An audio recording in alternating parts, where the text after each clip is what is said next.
As developers use PCs to auto software, but it is executed in a microcontroller, using a terminal over a serial connection or secure shell may not be convenient for larger projects. For this reason, many IDEs can perform remote development with code authored in the IDE on the PC but executed on the MCU. It requires a stable connection between the development host and the microcontroller, and sometimes installation of the remote development host. One of the most flexible IDEs able to act in virtually any scenario of remote development is Visual Studio Code. Programming a sample Raspberry Pi with regular Python can also be executed using development tools installed directly on the Raspberry Pi, such as the Tony IDE. It is not the case of programming with MicroPython that one needs to connect to it remotely via the terminal anyway. In both cases, authoring the software on a PC or Mac workstation can be much more convenient than connecting to a remote device. Visual Studio Code works both with Python remote development and MicroPython remote development. In the case of regular Python, such as developing for Raspberry Pi board, and secure shell connection from the development workstation to the Raspberry Pi is needed. Configuring the remote target requires a few simple steps.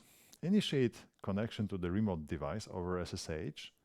The target RPI board runs Linux on ARM, for example Raspbian or Ubuntu, but it also works with other Linux distributions or even remote Docker containers exposing secure shell.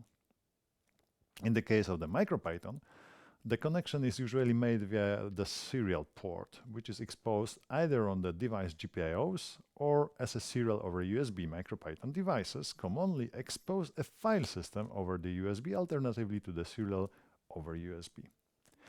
Remote development requires a Visual Studio Code plugin to communicate with the MicroPython device.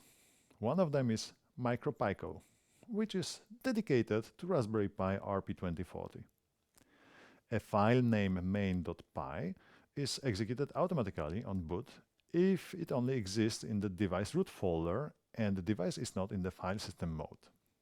Some devices, such as RP2040, also provide the management via the serial over USB and thus do not require enabling the file system mode manually, but rather enable IDE to manage files along with development.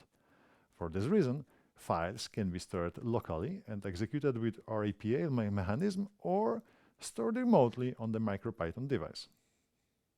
Code execution, debugging and managing is then done directly from under the Visual Studio Code menu.